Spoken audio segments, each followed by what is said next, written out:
My Drum is a site in the middle of Ireland, near a town called Athlone. It is a large broadcast transmitter, decommissioned in 2004. Athlone is a large town in the middle of Ireland, hosts one of the world's oldest pubs, Sean's Bar. It's situated on the Shannon, which is the largest river in Ireland, interconnecting the Atlantic to the centre of the country. Ireland, of course, is a small, insignificant island in the middle of the Atlantic Ocean, in the middle of the universe. Which brings me to Guillermo Marconi.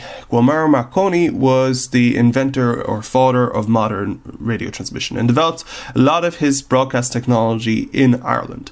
Specifically, the transatlantic broadcasts, his first broadcast from Ireland to America, from Europe to America, which employed a lot of Irish people around the coast of Ireland. And then, after 1922, he never returned to Ireland again. I wonder why.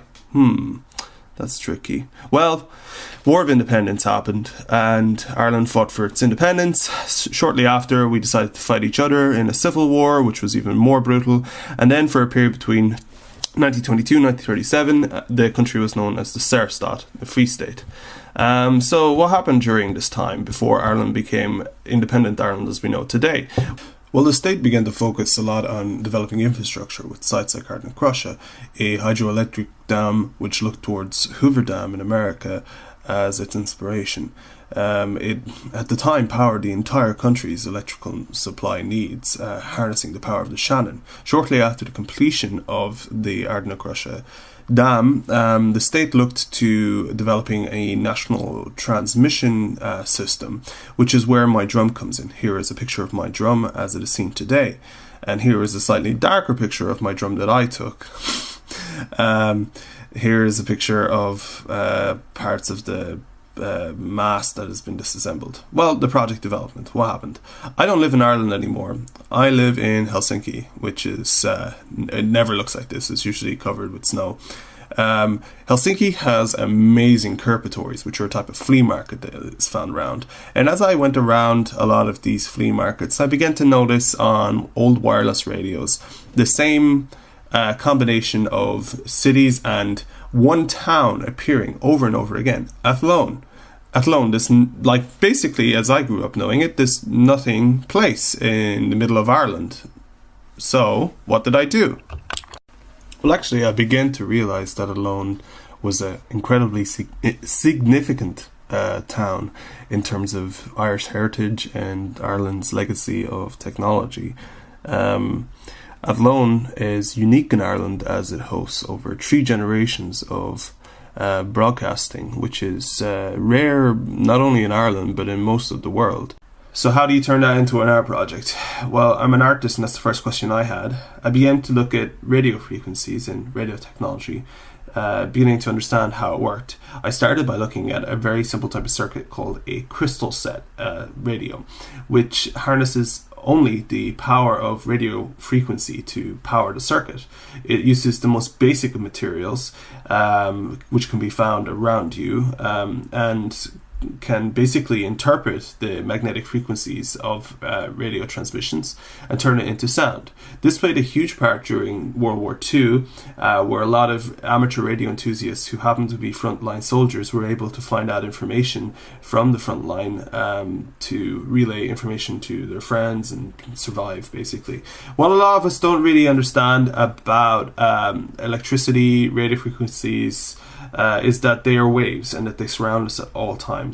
Right now, as you sit in this auditorium, you are being bombarded with many, many, many, many different types of waves.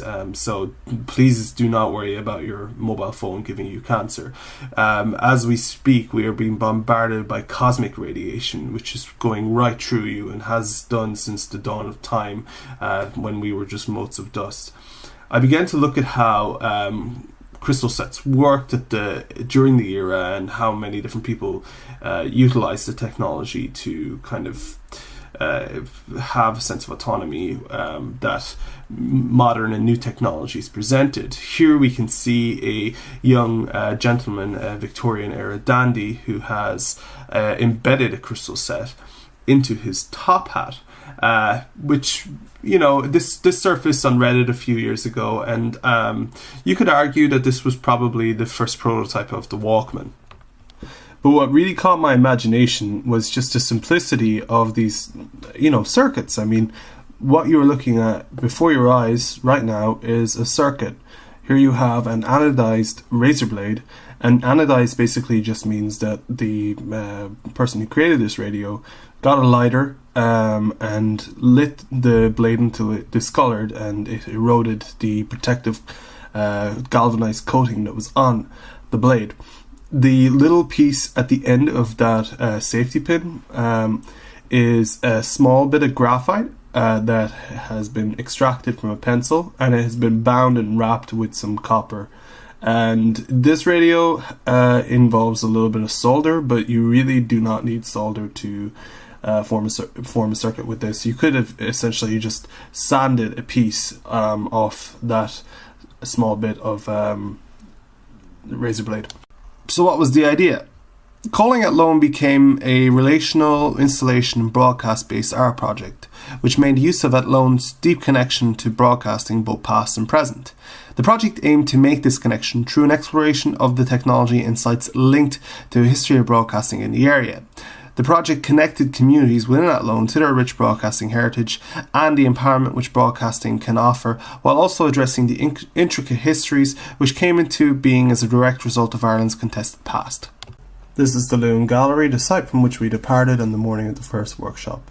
The Loon is a municipal gallery of County Westmeath and it's the location in which the exhibition was hosted for the duration of the month following the workshop. The exhibition reflected the materials made during the workshop. Here's the group from the workshop. I contracted a local minibus company to ferry the community of interest from Athlone Centre to the Moydrum site, which was a little bit of a drive, but not very far away. I mean, nothing is very far in Ireland anyway, but it just streamlined the whole process and made the group one consolidated group. Here's a picture of Tommy Mullen, who is the senior engineer in charge of 2RN and of the Moydrum site. Tommy led the tour of the Moydrum site.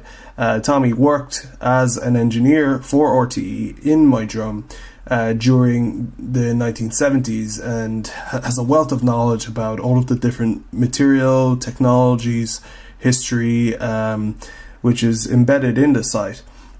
Tommy is also a member of the Athlone Marconi Heritage Group, a group that are trying currently to get the Moydrum site recognised for the national heritage location that it is. Here's a quick excerpt from Jason Gill's recording of the Calling Athlone tour component, where he spoke to Tommy Mullen a little bit about the history of the site. Tom, a few of us have remarked on how well all the equipment looks inside. Is it being regularly maintained, or it's just the design of the building? Yeah. The design of the building and the equipment itself. It's I can see deterioration in it now because there's no heating because it was kind of designed to be a cool building.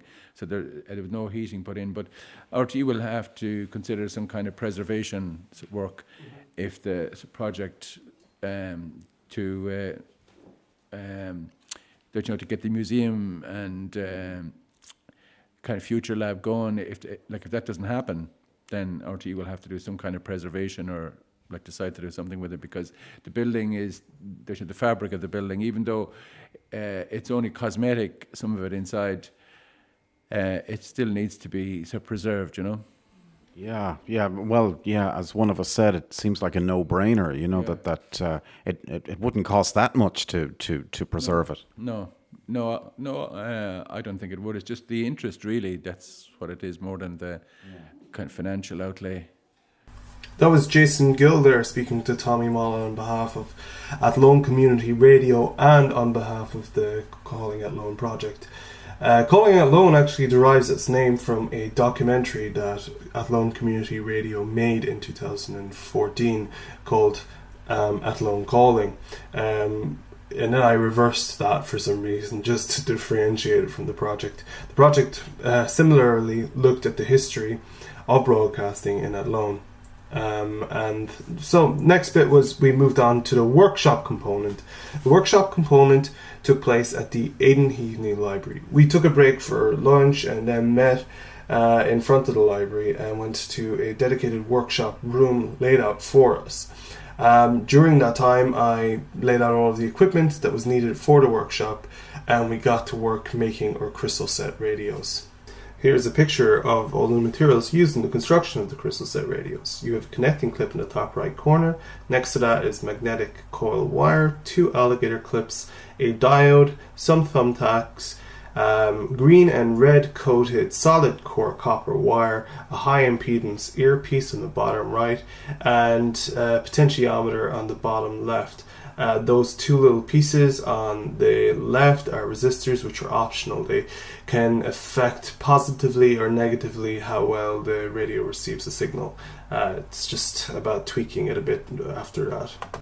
The high impedance earpiece is really quiet, you really have to stretch your ears in order to hear even static, let alone tune the radios. So it's very difficult to tune the radios, but it's totally worth it because you're getting all of that through the circuit without any external power source. So everything that you see before you is it. There is nothing else except for the electrons moving through the circuit, which are converted radio frequency signal.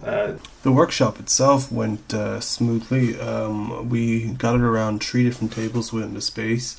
There you can see Jason going around interviewing the different participants for the upcoming radio broadcast, which is also part of the project. The concept is basically that these radios that everyone are building will be capable of receiving the broadcast once it's aired. Now, that is actually in development at the moment and hasn't aired just yet. A lot of the participants in the workspace are actually from local community radio. Some of them are from the local visual art course, design course, and 1 or 2 people that just somehow found their way as part of it, which was really, really nice. There you can see me working with the winding of the spool around the cardboard tube. That is the tuning mechanism for the radio. The red piece of wire will be the antenna, and the green piece of wire will be for the earth. That will be connected to a cold water pipe. The red piece of wire, ideally you get that as high as you possibly can. This was a really enjoyable bit, and I'm still in contact with a lot of the participants of the group. I think they were really satisfied with the work that they got to do. A lot of them were kind of amazed at the patience they had, because the winding of the spools actually took a really long amount of time, something I hadn't really accounted for. But I think there was enough camaraderie from the earlier part of the day during the tour with Tommy Mullen that they really enjoyed what was going on. The final bit that I want to show you now is the exhibition component. Now, the exhibition component is really territory. It's not the main emphasis of the project itself, but I wanted it to be a flagstone or touchstone more so for the community that participated in the project to, look at their work on that level as artwork in a exhibition space, particularly one which is held at really high regard in the local area. The exhibition itself took the form of a sort of museum exhibit, exhibiting the participants' radios that they built during the workshop, as well as a antique crystal set radio sourced in Finland in the run-up to the project, and several wireless radios from the region, which are playing sections from the workshop and the tour that will play on loop in the space throughout the exhibition period. The material from that will go towards the radio broadcast, which is in development at the moment. So stay tuned on my site to find out more about it and to hear a more detailed representation of what we actually did. Thank you for your time and your attention. I don't even know if any of you understood my accent, but have a great symposium. Yours sincerely, Steve.